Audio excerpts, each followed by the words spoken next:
Salut à tous, c'est la première de Zatas TV. Nous allons parler de sécurité informatique et de nos vies privées sur le web. La première se passe à New York. C'est parti!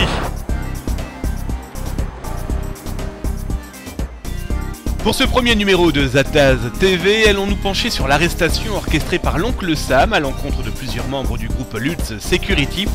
Les Lutz, des internautes mécontents de la douceur d'action des Anonymous.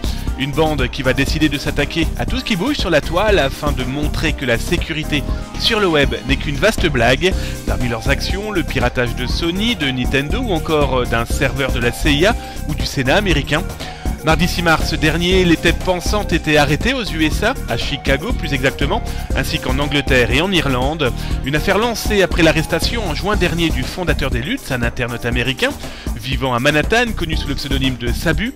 Il était connu aussi pour être un joyeux luron, sauf qu'aujourd'hui il risque 124 ans de prison. C'est du moins ce qu'indique l'acte d'accusation du DOJ, le département de justice américaine, sauf qu'il a aidé le FBI depuis le mois de juin à arrêter ses complices. Maintenant, voir ce que l'histoire va décider et surtout les tribunaux.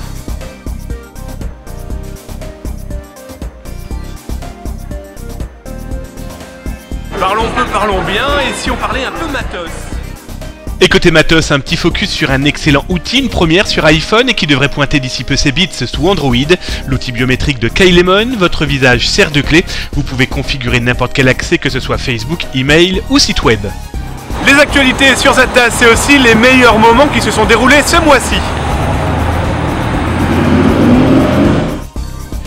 Et parmi les gros événements du moment, c'est le code source de l'antivirus de Symantec, Norton, qui a été mis en ligne par les Anonymous, une version qui date de 2006, qui pèse pas moins de 1,7 gigabits. La diffusion a été décidée pour, indiquent les pirates, soutenir nos camarades arrêtés dans le monde. Autant de temps machine pour ça, et donner un coup de main aux internautes syriens par exemple, ça vous tenterait pas plutôt ? Dans la série, il voit des Anonymous partout, c'est au tour du gouvernement turc d'annoncer avoir refoulé une attaque d'Anonymous. Le serveur du site du Premier ministre turc aurait été la cible d'internautes qui semblaient en vouloir à ses courriels.